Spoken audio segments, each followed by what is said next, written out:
With the proliferation of FRTs, does it mean that PCCs would become viable again?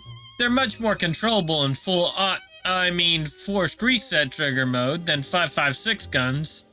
And nobody even with armor will be able to stand upright after taking 30 rounds of 9mm onto the chest. Is this viable? Is that viable? Are these viable? How about you viable my nuts, idiot? FRTs are too unreliable to use in any serious application. You installed it wrong. They're gonna throw the book at you if you ventilate someone with an FRT.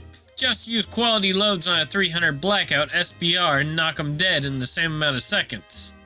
And no, it's not 1986 anymore, and gun advocacy groups are much stronger and larger now, and information is much more readily shared.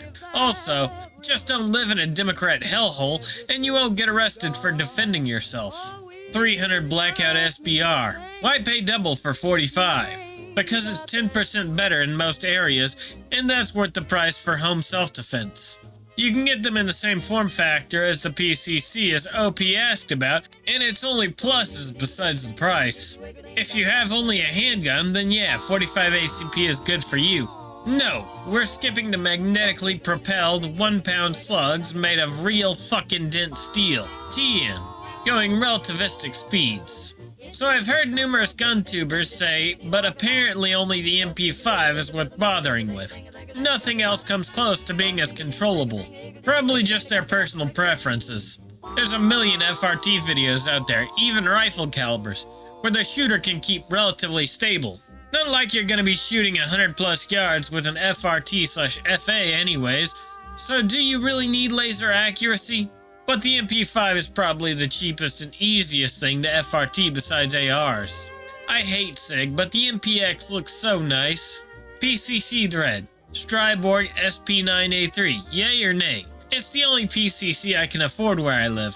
1,500 plus bucks, meanwhile the MP5 goes for 4,000. Get the 45 version. SP45A3, doll it up like the UMP45. They're gonna throw the book at you if you ventilate someone with an FRT. Just use quality loads on a 300 blackout SBR and knock them dead in the same amount of seconds. Under what law? Judge and juries don't care about the law. They live on vibes and optics. The law only matters to your lawyer, who you'll spend a fortune on to protect you against the latest hag appointed in your district. A thing without that swing. Come on, you won't forget your sorrow. Please don't wait until tomorrow. You won't mean a thing without that swing. It makes no difference if it's sweet or hot. Just give that rhythm